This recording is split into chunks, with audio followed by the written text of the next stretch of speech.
बीजापुर माओवाद के दंश से सबसे ज्यादा प्रभावित है, लेकिन अब जिले के अफसरों की अगुवाई में विकास इन इलाकों तक पहुंच रहा है।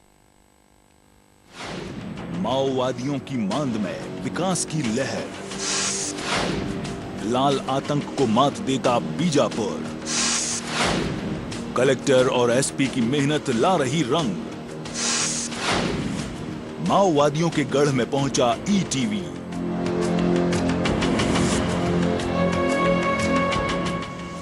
माओवादी हमेशा से ही बस्तर के विकास में सबसे बड़े रोड़ा बने रहे हैं। इन्हीं माओवादियों के नापाक मंसूबे को नाकाम करने के लिए प्रशासनिक अधिकारियों ने भी अपनी कमर कस ली है। बीजापुर के पिछड़े और धुर नक्सल प्रभावित इलाके बासागुड़ा, तर्रेम और सिलगेर तक सड़क जल्द से जल्द बनाकर इन इलाकों में विकास की बयार बिछाने के लिए जिला प्रशासन ने अपनी कमर कस ली है। इस इलाके को सड़क मार्ग से जोड़ने के लिए जिला प्रशासन और पुलिस प्रशासन कंधे से कंधा मिलाकर काम कर रही है।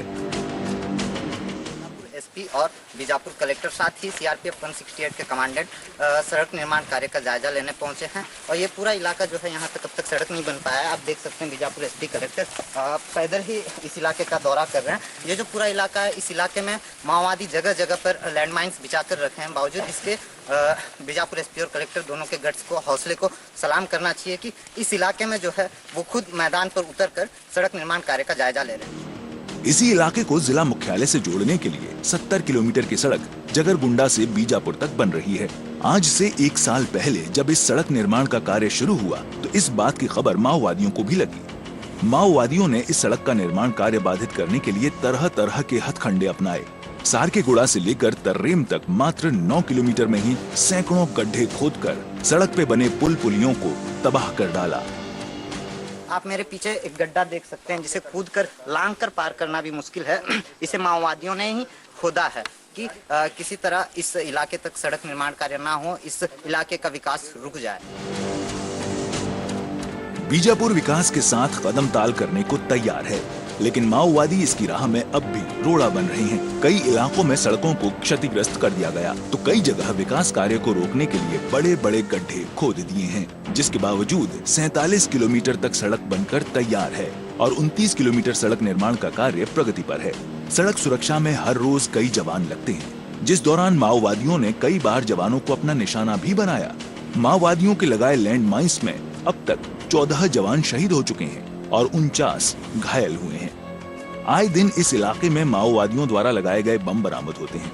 फिर भी अपनी जान जोखिम में डालकर काम का जायजा लेने के लिए कलेक्टर डॉक्टर अय्याज तंबोली और पुलिस कप्तान KL ध्रुव खुद मैदान में उतरे हैं, जिनके साथ ईटीवी की टीम भी है।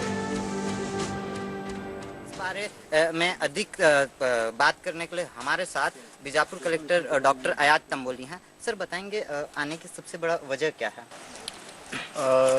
इस क्षेत्र में सड़क निर्माण पिछले 2 वर्ष से चल रहा है और हम लोग आवपल्ली टी पॉइंट से 47 किलोमीटर तक सड़क बन चुके हैं। जो आगे बचा हुआ क्षेत्र है उसको पूर्ण करने के लिए प्राथमिकता के तौर पे, क्योंकि अब मानसून खत्म हो रहा है तो वर्क सीजन आ रहा है, उसके हिसाब से तैयारी की जाए। और इसी मामले में अधिक बात करने के लिए हमारे साथ बीजापुर एसपी KL ध्रुव भी हैं। सर, बताएंगे कि इस पूरे सड़क को बनाने के लिए सुरक्षा के पुख्ता इंतजामात किए गए थे और अभी आने के पीछे कहीं ना कहीं जवानों का मनोबल बढ़ाना है, और क्या कुछ उद्देश्य रहा है सर? जो नेशनल यानी कि राज्य स्तरीय जो मार्ग है 63 यानी कि स्टेट हाईवे, इसका कार्य यानी कि अभी सरकेगुड़ा तक पूर्ण हो चुका है। ये आगे बनते हुए जगरगुंडा तक पहुंचना है। बीजापुर जिले में यानी कि सिर्फ 8-9 किलोमीटर का मार्ग बाकी है, इसके बाद सुकमा जिला लग जाएगा। अभी आने का मकसद ये था कलेक्टर साहब और CO 168 के साथ कि जवानों का मनोबल ऊंचा करना था और जो ठेकेदार है उसको साथ में ले करके, जो नदी है, 2 नदी है आगे तर्रेम के पहुँचने के लिए, उसमें ब्रिज बनवाना था। ये काम यानी पिछले 9 महीना से रुका हुआ है, तो कलेक्टर साहब और ये ठेकेदार जो है कंस्ट्रक्शन का जो निर्माण कार्य में लगे हैं उनको लेकर आए थे और जिससे यानी कि सभी बात करके जल्दी से जल्दी मार्ग यानी कि में कार्य प्रारंभ करवाया जा सके और तर्रेम तक कैंप पहुंचाया जा सके और बहुत जल्दी यानी कि गर्मी के पहले पहले जगरगुंडा तक हम लोग यानी कि पहुंचे, ऐसे हम लोगों को उद्देश्य। निसंदेह ऐसे इलाके में पहुंचकर अपनी कार्यशैली और अपने जिम्मेदारों के प्रति सजग कलेक्टर और एसपी ने एक नई मिसाल कायम की है, जो माओवादियों को एक करारा जवाब है कि अब बीजापुर किसी भी हालत में रुकने वाला नहीं है। Mukesh Chandrakar, ETV news Bijapur.